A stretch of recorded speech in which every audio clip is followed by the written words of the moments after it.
불법적인 뒷거래가 많이 일어나고 있다고 말합니다. 이는 감사원 직원들도 상당히 충격을 받았을 것입니다. 감사원의 기자회견은 윤석열 정부를 거의 무너뜨릴 뻔했습니다. 의혹도 많았고 조사 결과도 심각한데 대통령실은 좋은 점만 보려고 합니다. 우리는 대통령실의 불법 건축 의혹 중 심각한 부분을 지적하는 데 집중할 것입니다. 먼저 저희의 영상을 시청해 주셔서 감사합니다. 뉴스앤드포클은 어떤 압력에도 굴하지 않는 참된 정치 채널로서 정당한 목소리를 낼 것입니다. 구독과 좋아요로 저희를 응원해 주세요. 여러분의 응원이 우리가 끝까지 싸울 수 있게 해줍니다.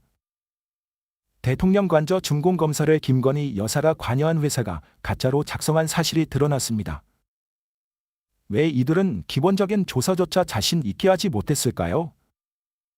이는 국가의 중요한 인프라가 제대로 건설되었는지 여부를 확인하기 위해 진행되는 준공검사를 실시하지 않았다는 것입니다. 발주기관은 행정안전부와 대통령 비서실은 법적 절차를 따르지 않고 준공검사에 서명했습니다. 이는 사건에 여러 사람이 관련되어 있음을 보여줍니다. 또한 확장공사와 관련된 최종 보면조차 작성되지 않았습니다. 관련 서류는 모두 행정안전부에서 폐기되었습니다. 준공검사 기록을 위조한 것은 명백한 불법 행위이며 공문서 위조에 해당합니다. 지휘자들은 권력 남용 혐의를 받을 수 있습니다. 그러나 감사원은 긴급 상황에서 일부 결함이 있었다고 애매하게 표현하며 형사고소 없이 시정 조치만 공고했습니다. 행정계는 대통령 관저의 특정 공간 확장을 은폐하려 했다는 소문이 있습니다. 올바른 절차는 국가기관과 민간 기업이 계약, 설계, 시공, 준공검사까지 합법적으로 진행하는 것입니다. 그러나 대통령 관저는 계약이 형식적으로 이루어진 후 대금이 지급된 후에야 구축되었습니다. 2022년 5월 25일 김 여사의 코바나 콘텐츠 후원 회사인 21g은 예차 인테리어 공사를 위한 14억 4천만 원 계약을 체결했습니다. 8월 16일에는 21억 6,400만 원에 달하는 2차 확장 공사 계약이 체결되었습니다. 10월 12일 감사원의 기자회견에서 대통령 관저 관련 조사에서 누가 21g 회사를 소개했는지 확인할 수 없다고 발표되었습니다. 신문 과정에서 김건희 여사의 이름은 언급되지 않았습니다. 제주에 본사를 둔 종합건설회사 A는 21g와 직접 접촉한 회사 중 하나입니다. 건축법에 따르면 건설산업은 대규모 공사를 수행할 수 있는 종합건설회사와 특정 분야의 작업만 수행할 수 있는 전문건설사로 나뉩니다. 전문건설사는 인테리어 작업만 수행할 수 있지만 고조 확장 및 가마 공사를 수행하여 법을 위반했습니다. 이로 인해 21g과 추가 확장을 숨기기 위해 종합건설 회사를 끌어들였다는 의혹이 있습니다. 실제로 종합건설 회사 A는 현장에 등장한 적이 없고 오히려 서울에 본사를 둔 A 사장의 형 회사가 관저 확장 작업을 맡았습니다. 2022년 4월 말 관저를 외교부로 이전하기로 결정되었고 21g는 시공 계약자로 선정되었습니다.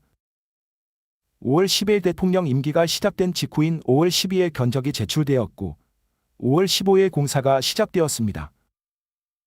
허가를 받지 못했음에도 불구하고 5월 중순에는 확장 및 구조 복원 작업이 진행되었습니다.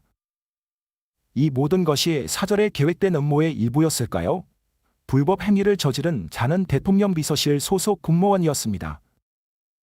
12일 발표된 관저 이전 관련 감사 보고서에 따르면 대통령 비서실에 파견된 공무원이 이 사건을 발견했습니다. 이 공무원은 종합건설사 허가가 없는 21g가 확정된 구조 확장 공사를 수행할 수 없다고 명확히 말했습니다. 이 공무원은 대통령 비서실 소속이 아니라 행정안전부의 정부청사관리소에서 파견된 공무원이었습니다. 대통령 비서실은 감사원의 인테리어 공사 외에 다른 작업을 할 의도가 없었다고 설명했습니다. 비서실은 21g가 처음부터 구조 확장을 포함해 계획했다고 말했습니다. 감사원은 법적 절차를 따르지 않았다고 보고했지만 관련 문서나 법적 요구사항이 제대로 제출되지 않았습니다. 이 모든 것이 너무나 부자연스럽지 않나요? 행정안전부는 21g마 종합건설회사 A에게 보안 문제로 인해 관련 문서를 모두 폐기해달라고 요청했습니다.